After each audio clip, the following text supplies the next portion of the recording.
Good morning friends. आज हम चर्चा करेंगे बीए भाग तृतीय और बीए भाग प्रथम। बीए भाग तृतीय तो अपने गंगा सिंह विश्वविद्यालय और बीए भाग प्रथम राजस्थान विश्वविद्यालय, दोनों ही के सेकंड परिचय भारतीय समाज। और भारतीय समाज में हम चर्चा कर रहे हैं विवाह, विशेषतः हिंदू विवाह की। मैंने मेरे कल की वीडियो में आपसे विवाह क्या है, विवाह का क्या अर्थ है, विवाह पे विभिन्न विद्वानों के क्या क्या विचार हैं, क्या परिभाषा है, इनकी आपसे कल चर्चा की। आज मैं आपसे चर्चा करूंगा पहले हिंदू विवाह की अवधारणा, फिर उसके उपरांत हिंदू विवाह के उद्देश्य। हिंदुओं में विवाह को एक संस्कार के रूप में स्वीकार किया गया है।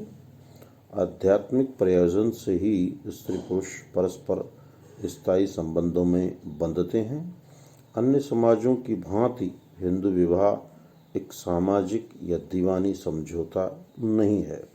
हिंदुओं की मान्यता है कि विवाह संस्कार के पश्चात ही मानव में नियमों के परिपालन की भावनाएं जागृत होती है। गृहस्थ आश्रम को स्वर्ग के समान माना गया है। हिंदुओं में विवाह धार्मिक कर्तव्यों की पूर्ति, पुत्र प्राप्ति, पारिवारिक सुख, सामाजिक एकता, पितृ ऋण से मुक्ति, पुरुषार्थों की पूर्ति आदि उद्देश्यों की पूर्ति के लिए किया जाता है।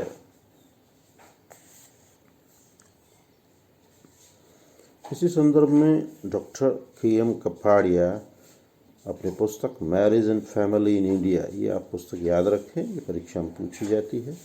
कपाड़िया की पुस्तक का नाम है marriage and family in India. इसमें इन्होंने हिंदू विवाह को परिभाषित करते हुए कहा है कि हिंदू विवाह को एक संस्कार के रूप में स्वीकार किया गया है। हिंदू विवाह एक संस्कार है।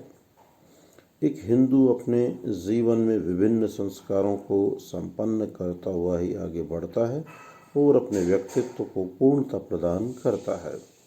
प्रत्येक हिंदू से प्रतिदिन पंच महायज्ञ करते रहने की अपेक्षा की गई है और इन यज्ञों को पति पत्नी के सहयोग से पूरा करने की बात कही गई है।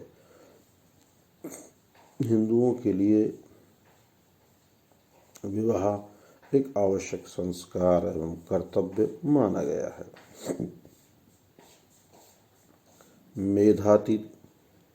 मेधातिथि के अनुसार विवाह कन्या को पत्नी बनाने के लिए एक निश्चित क्रम से की जाने वाली अनेक विधियों से संपन्न होने वाला पाणी ग्रहण संस्कार है, जिसकी अंतिम विधि सप्तदर्शी दर्शन है।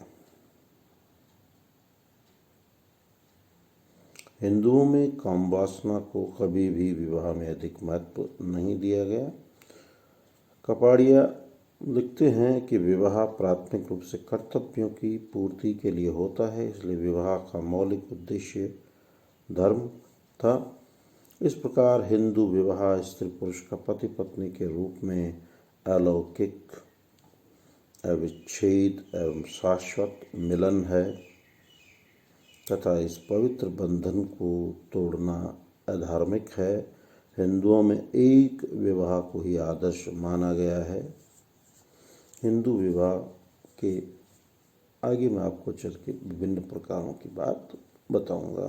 अब हम बात करते हैं हिंदू विवाह के उद्देश्य।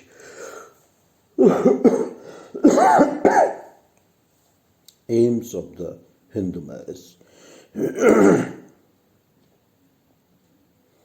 हिंदुओं में विवाह धार्मिक एवं सामाजिक उद्देश्यों की पूर्ति के लिए एक आवश्यक कर्तव्य के रूप में स्वीकार किया गया है। हिंदू विवाह के उद्देश्य को बताते हुए डॉक्टर कपाड़िया लिखते हैं कि हिंदू विवाह के उद्देश्य धर्म, प्रजा, संतान तथा रति बताए हैं। हिंदू विवाह के निम्न उद्देश्य हैं। उनमें पहला और महत्वपूर्ण है धर्म या धार्मिक कार्यों की पूर्ति। हिंदू विवाह में धर्म एवं धार्मिक कर्तव्यों की पूर्ति को सर्वोपरि स्थान दिया गया है। धार्मिक कार्यों की पूर्ति के लिए पत्नी का होना अनिवार्य है, अन्यथा वे अपूर्ण ही माने जाएंगे। प्रत्येक गृहस्थ से यह अपेक्षा की जाती है कि वह प्रतिदिन ब्रह्मयज्ञ, देवयज्ञ, भूतयज्ञ, पितृयज्ञ, नृयज्ञ आदि 5 महायज्ञ करे। यज्ञ में पति पत्नी दोनों का होना आवश्यक है। मर्यादा पुरुषोत्तम राम जब अश्वमेध यज्ञ करने लगे तो सीता जी की अनुपस्थिति के कारण यह संभव न हुआ। यज्ञ करने के लिए उन्होंने सीता जी की सोने की प्रतिमा बनवानी पड़ी। याज्ञवल्क्य के अनुसार एक पत्नी के मरने पर तुरंत दूसरा विवाह करना चाहिए, अन्यथा धार्मिक कार्य संपन्न नहीं किए जा सकते।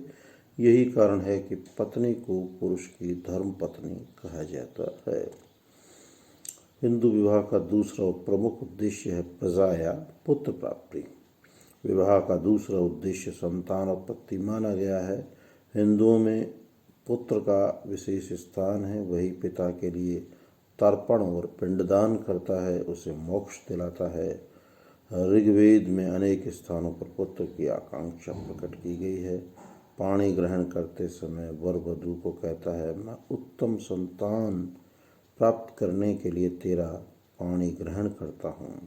विवाह के समय पुरोहित वर वधू को आशीर्वाद देते हुए 10 पुत्र उत्पन्न करने का आदेश देते हैं। पितृ ऋण से मुक्ति पाने के लिए आवश्यक है कि व्यक्ति विवाह करके संतान को जन्म दे। इस प्रकार हिंदू विवाह में यशस्वी एवं दीर्घायु पुत्रों की प्राप्ति पर जोर दिया गया है, क्योंकि ऐसी संतान इस लोक और परलोक में सुख प्रदान करने वाली होती है। संतान पैदा करने पर ही वंश और समाज की निरंतरता बनी रहती है। नेक्स्ट है रति आनंद। हिंदू विवाह का तीसरा उद्देश्य यौन संतुष्टि है। उपनिषदों में यौन सुख को सबसे बड़ा सुख कहा गया है। वात्स्यायन ने रति आनंद की तुलना ब्रह्मानंद से की है। इस प्रकार धर्मशास्त्र में यौन इच्छाओं की पूर्ति को आवश्यक माना गया है, किंतु वह मनमाने ढंग से नहीं वरन समाज द्वारा स्वीकृत तरीके से होना चाहिए। विवाह में रति आनंद को तीसरा स्थान दिया गया है। इसका उद्देश्य उत्तम धार्मिक संतानों की प्राप्ति है। हिंदू विवाह के उपयुक्त शास्त्र सम्मत उद्देश्यों के अतिरिक्त कुछ अन्य उद्देश्य भी है, वो निम्न प्रकार से हैं। पहला है उनमें व्यक्तित्व का विकास। स्त्री और पुरुष के व्यक्तित्व के विकास के लिए विवाह आवश्यक है। विवाह के द्वारा व्यक्ति समाज में अनेक नवीन पद एवं भूमिकाएं ग्रहण करता है, जिनके पालन से व्यक्तित्व विकसित होता है, नई परिस्थितियों के अनुसार अपने को ढालने में समर्थ होता है। मनु कहते हैं कि मनुष्य अपूर्ण है, जिसे विवाह ही पूर्णता प्रदान करता है। विवाह करके संतान उत्पन्न करने वाले व्यक्ति को ही शास्त्रों में पूर्ण पुरुष की संज्ञा दी गई है। इस प्रकार विवाह व्यक्तित्व के विकास एवं संगठन की दृष्टि से आवश्यक है। अगला है परिवार के प्रति दायित्वों के निर्वहन। विवाह के द्वारा व्यक्ति अपने पारिवारिक ऋण एवं दायित्वों का निर्वाह करता है। जिन माता पिता ने उसे जन्म दिया, लालन पालन कर बड़ा किया, शिक्षा प्रदान की, व समाज में रहने योग्य प्राणी बनाया, उनकी वृद्धावस्था, बीमारी एवं संकट के समय सेवा श्रीषा करना व्यक्ति का कर्तव्य है, जिसकी पूर्ति विवाह द्वारा ही संभव है। और अगला और अंतिम महत्वपूर्ण है समाज के प्रति कर्तव्यों का निर्वहन। व्यक्ति पर समाज का भी ऋण होता है। मृत व्यक्तियों के रिक्त स्थानों की पूर्ति के लिए तथा ज्ञान, संस्कृति एवं सभ्यता की निरंतरता बनाए रखने के लिए यह आवश्यक है कि वह विवाह करे, नई पीढ़ी को जन्म दे और समाज की निरंतरता बनाए रखने में योगदान दे। इस प्रकार हिंदू विवाह धार्मिक कार्यों की पूर्ति, पुत्र प्राप्ति, रति आनंद, ऋणों से मुक्ति, पुरुषार्थों की पूर्ति, स्त्री पुरुष के व्यक्तित्व का विकास, परिवार, समाज एवं समुदाय की निरंतरता एवं उनके प्रति अपने दायित्वों का निर्वाह आदि उद्देश्यों को अपने में समाये हुए है। अब हम कल करेंगे कि हिंदू विवाह की प्रकृति या विशेषताएं, जहां हम बात करेंगे कि हिंदू विवाह को एक धार्मिक संस्कार के रूप में क्यों माना गया है। इसकी चर्चा अब हम कल करेंगे। मेरा बार बार आपको हर वीडियो के बाद यही सुझाव सलाह रहती है कि आप इन वीडियोस को पीडीएफ नोट्स, ई कंटेंट्स को आप अच्छी तरह गहनतापूर्वक अध्ययन करें, नोट्स बनाएं। आप स्वस्थ रहें, प्रसन्नचित्त रहें। कोरोना के बचाव हेतु सरकार द्वारा समय समय पर दी जा रही गाइडलाइन की कठोरता से अनुपालना करें और आप स्वस्थ रहें, प्रसन्नचित्त रहें। इन्हीं भावों के साथ सुप्रभात।